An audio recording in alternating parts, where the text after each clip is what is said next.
कार्तिकेय के जन्म और देव सेनापतित्व ग्रहण का वृत्तांत युधिष्ठिर ने पूछा।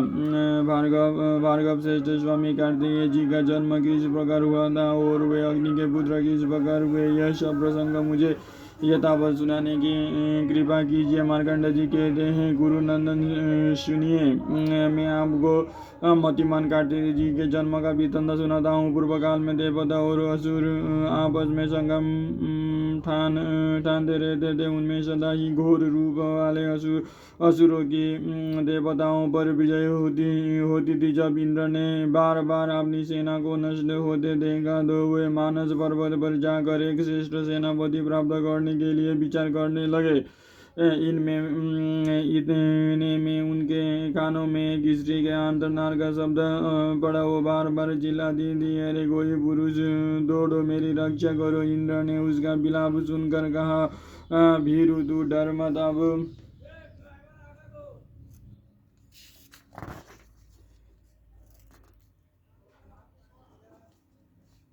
अब तेरे लिए भाई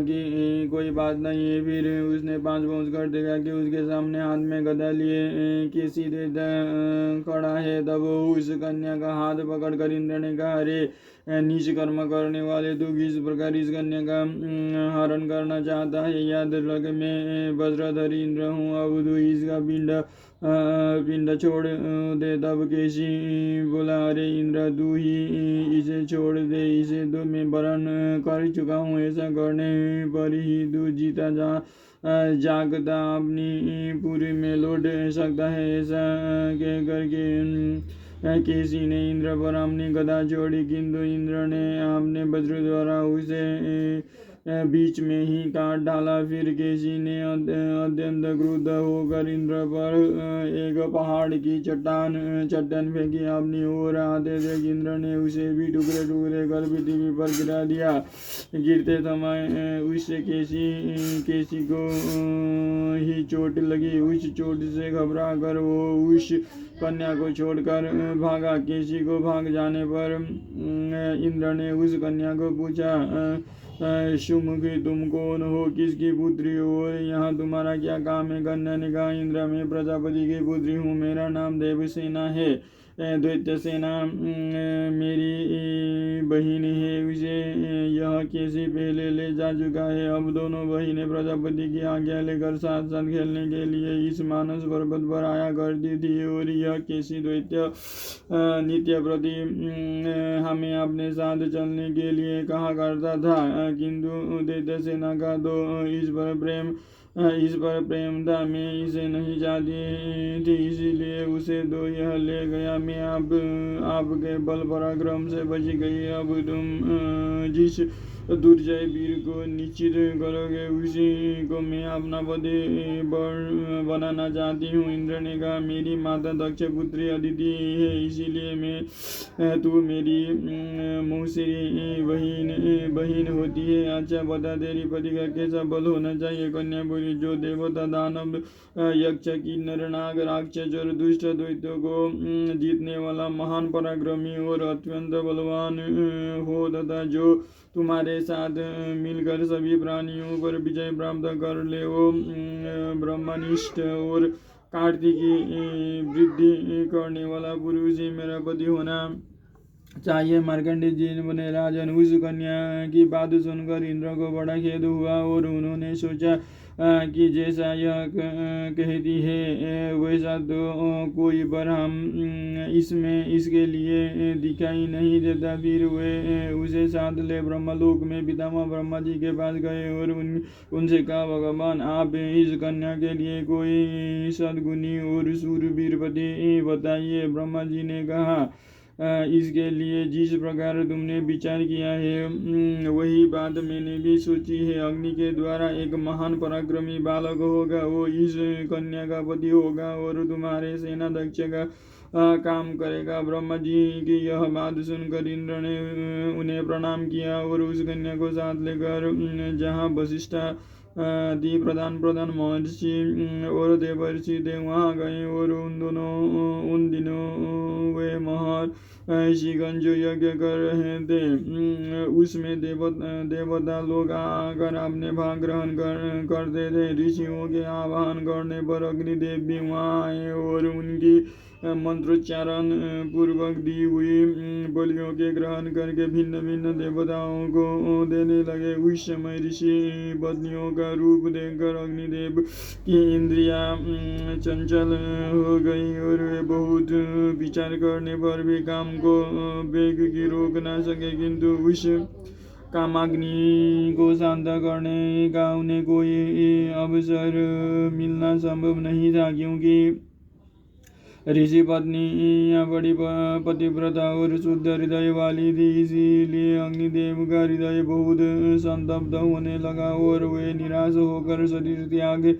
त्यागने के विचार से वन में चले गए। जब अग्नि की पत्नी स्वाहा को मालूम हुआ कि वे ऋषि पत्नियों पर मोहित होने से काम संतप्त होकर वन में चले गए, तो उसने विचार किया कि मैं ही ऋषि पत्नियों का रूप धारण करके उन्हें अपने में आसक्त करूंगी। इससे उसका तो मेरे ऊपर प्रेम बढ़ जाएगा और मेरी काम वासना की तृप्ति होगी। यह सोचकर ईश्वर ने पहले महर्षि अंगिरा की पत्नी रूप गुण शिलावती शिवा का रूप धारण किया और अग्निदेव के पास जाकर कहने लगी, अग्निदेव मैं कामाग्नि से जली जा रही हूँ, इसीलिए तुम मेरी इच्छा पूर्ण करो। यदि तुम ऐसा नहीं करोगे तो मेरे प्राण नहीं बच सकते। मैं महर्षि अंगिरा की धार्या शिवा हूँ। तब अग्नि ने बहुत प्रसन्न होकर उनके साथ समागम किया। स्वाहा ने उनके वीर्य को अपने हाथ पर ले लिया और उसे एक सोने के कुंड में रख दिया। इसी प्रकार स्वाहा ने सप्तर्षियों से प्रत्येक की पत्नी का रूप धारण करके अग्नि का काम शांत किया, किंतु अरुंधति के तप और पतिव्रत्य के प्रभाव से वो उसका रूप धारण नहीं कर सके। इस प्रकार कामतत्व स्वाहा ने पति प्रदा के दिन 6 बार अग्नि के वीर्य को उसी सुवर्ण के कुंड में रखा। पतिव्रता के दिन उससे एक ऋषि पूजित बालक उत्पन्न हुआ।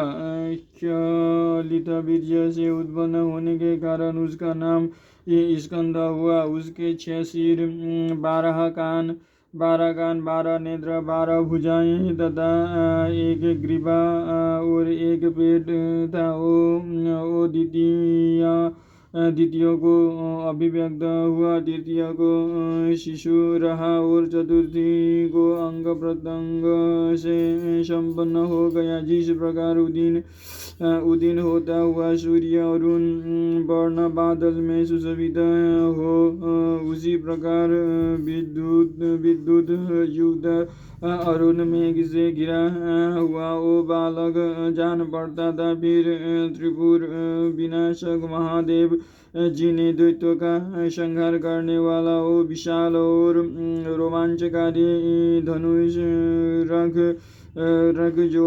जोड़ा था। उसे स्कंद जी ने उठा लिया और अपने भीषण सिंहनाद से तीनों लोगों के चराचर जीवों को संज्ञा शून्य सा कर दिया। उनकी उस महामेघ के समान भयंकर गर्जना को सुनकर बहुत से प्राणी पृथ्वी पर गिर गए। उस समय जिन प्राणियों ने उनकी शरण ली उन्हें उनका पार्षद कहा जाता है। उन सबको महाबाहु स्वामी कार्तिकेय ने सांत्वना दी। फिर उन्होंने श्वेत पर्वत के ऊपर खड़े होकर हिमालय के पुत्र कोच पर्वत की बाणों से बींध दिया। उसी छिद्र में होकर हंस और गिद्ध पक्षी आज भी मेरु पर्वत पर जाते हैं। कार्तिकेय जी के बाणों से बिंद होकर कोच पर्वत अत्यंत आर्तनाद करता हुआ गिर पड़ा। उसके गिरने पर दूसरे पर्वत भी बड़ा चित्कार करने लगे।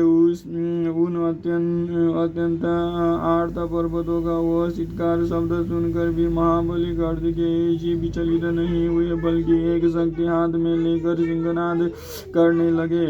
जब उन्होंने उस शक्ति को छोड़ा तो उसने बड़े वेग से श्वेतगति को एक विशाल शिखर को फोड़ डाला। उनकी मार से विदीर्ण हुआ वो श्वेत पर्वत डर कर दूसरे पहाड़ों के सहित पृथ्वी को छोड़कर आकाश में उड़ गया।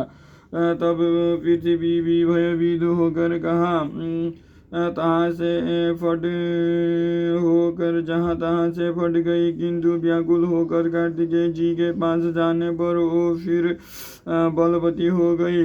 पर्वतों ने भी उनके चरणों में सिर झुकाया और वे फिर पृथ्वी पर आ गए।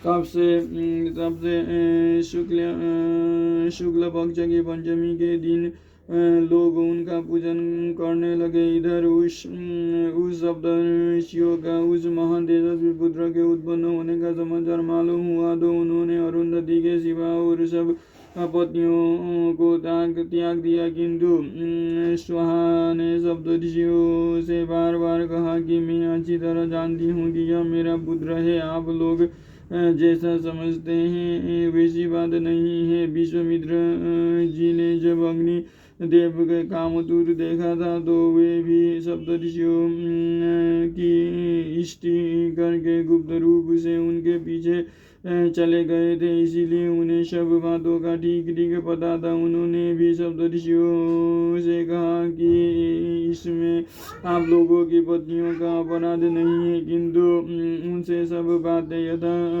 पता सुनकर भी उन्होंने अपनी पत्नियों को त्याग ही दिया। जब देवताओं ने स्कंद के बल पराक्रम के बातें सुनी और उन्होंने आपस में मिलकर इंद्र से कहा, देवराज स्कंद का बल असरा है, आप उसे तुरंत मार डालिए। यदि आप ऐसा नहीं करेंगे तो वही देवताओं का राजा बन बैठेगा। इंद्र को यद्यपि अपनी विजय में संदेह था तो भी उन्होंने ऐरावत पर चढ़कर सब देवताओं के साथ ले स्कंद पर धावा बोल दिया। वहां पहुंचकर इंद्र तथा समस्त देवताओं ने भीषण सिंहनाद किया। उस शब्द को सुनकर कार्तिकेय जी ने भी समुद्र के समान बड़ी भारी गर्जना की। उस महान शब्द से देवताओं की सेना चेत सी हो गई और उससे खलबला हुए समुद्र के समान सनसनी फैल गई। देवताओं को अपना वध करने के लिए आया देख अग्नि कुमार कार्तिकेय ने कुपित होकर अपने मुख से अग्नि की धध कती हुई ज्वालाएं छोड़ी हुए लपेटे पृथ्वी पर भय से कांपती हुई देवसेना को जलाने लगी। इससे देवताओं के मस्तक, शरीर, आयुध और वाहन जलने लगे तथा वे तितर बितर हो जाने से छिन्न भिन्न तारागण के समान पतित होने लगे। इस प्रकार जल भून जाने से उन्होंने इंद्र को छोड़कर अग्निपुत्र स्कंद की ही शरण ली। तब उन्हें कुछ चैन मिला।